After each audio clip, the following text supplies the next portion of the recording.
It's Dr. Shanti Rao, and welcome to Blissful Mind, Peaceful Life, where we discuss practical solutions to everyday problems. So, hi, Sarah. Hi, doctor. So, what is your question or what did you want to talk about today? All right, so when we were talking about grief, you asked me if I had a personal experience, Sure. and I actually do. Oh, so I'd love it if you could share that with us. My brother Ali, he died a few years ago, and at first, when he got sick, nobody in the family was, of course, like, we were obviously worried for him, and we tried our best to help him out. And when he got sick and he went into a coma, we wanted to have, like, hope that he was gonna still, like, get through it, right? Yeah. But then came the time, like, we realized, things aren't looking so great. And then came the day, like, the day that he died, and I just had this horrible feeling before anyone told me anything. Yeah. I just could not stop crying, and I knew something bad had happened, and I didn't want to admit it to myself. Like, I knew I had a feeling that he was gone, but I just didn't want to admit it to myself, because I thought if I admitted it to myself that I'd giving up on him. But in truth, if you acknowledge the fact that someone is gonna die, and if maybe that's better for them, if they're not gonna suffer anymore, that's not giving up on that person, because this is just the fact of life. Right. We come and we go. Everyone's gonna go through this. Everyone's gonna die someday. Right. So you're not giving up on someone if you acknowledge the reality and the truth that, this person's gonna die, and maybe it's better for them to die, because they won't be suffering anymore. So I had to acknowledge that, and I had to come to terms with the fact that my brother was gone, And what made me so upset too, and what I still am upset about, is that, he went at such a young age. He was 24. I'm 24 now. I didn't have much time to, like, grow with him and see all of the things that he could have done in life, like get married and have children. But I do remember all of the wonderful things that he left. He was very compassionate. He was very kind. He was generous. He was understanding. He was a very easygoing person, and he was the type of person who would laugh. Like, if you were freaking out over something, like, very small and insignificant, he would be, like, the type of person, he'd laugh and be like, oh, you're worrying over nothing, and he was right most of the time. And he had a really great sense of humor. He made fun of everyone. He poked fun at himself. He knew how to laugh. He made everyone smile. That's what he loved to do. And all of those good things, that's what I try to remember about him. I don't think about the fact that he died. Like, it's not a bad thing. What I think about is that I got an opportunity to have him in my life, and I learned from him, and so many good things. And I know this might sound bad, but good things came from his death, because we all learned, my family and his fiance, like, she learned we learned how to appreciate life more. Right. We appreciated him more. We started to, like, appreciate all of the really great things that he did. And not that we didn't appreciate him when he was alive, but we just saw it even more when he was gone.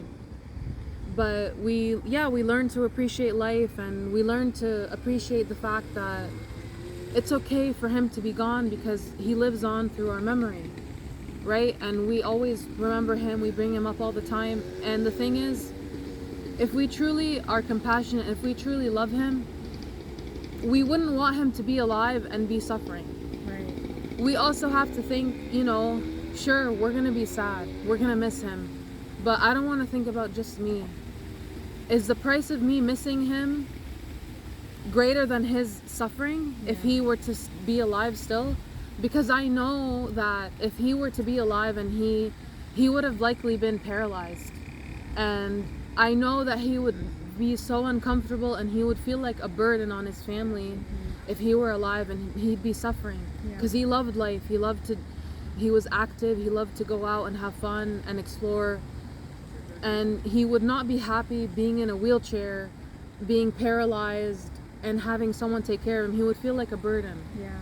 And if peace comes with his death, then that makes me happy. I don't want to be selfish and say I want him to be alive because I don't want to miss him. So that's where the compassion comes in. I learned how to be more compassionate, and then I can also understand how other people feel. It makes me aware of other people's pain, and it makes me feel so much more appreciative of life, and I can understand more, like I can understand people more where they're coming from, because I really felt that deep grief and I know what pain feels like. So it makes me it opens my heart, opens my eyes to the experiences that so many people have had. And I'm grateful for that. I'm not saying that his dying was a good thing, but so many good things came of it. Like his partner, she was not on the best track in life, and because of his death, her whole life changed, and she wanted to live a good life, and she changed her life for the better. We learned how to live a better life. We were more appreciative, we're more thankful. We learned how to deal with grief and turn it into something positive. So I don't think of his death as being a bad thing. Sure, it's painful, and I still miss him, and I love him, and of course I didn't wish that. If I could have learned all these lessons without him having to die, like, sure, but if that's what it takes, then I accept it. And I'm happy at least that I had him in my life. And I'm just happy that for those 24 years I got to live with him. It's better 24 years than no years.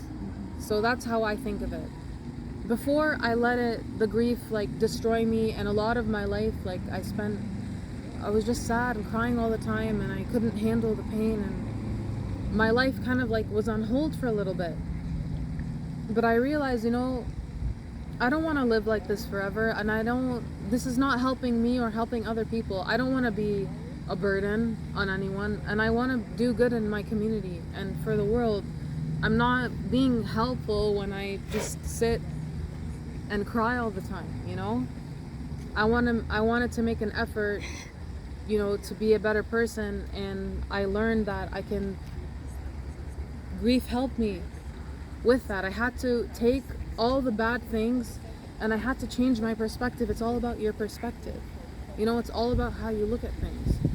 You can go through horrible experiences and still come out winning on the other side.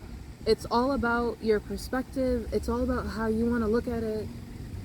And it's about whether or not you're willing to, make an effort to see the good. Absolutely.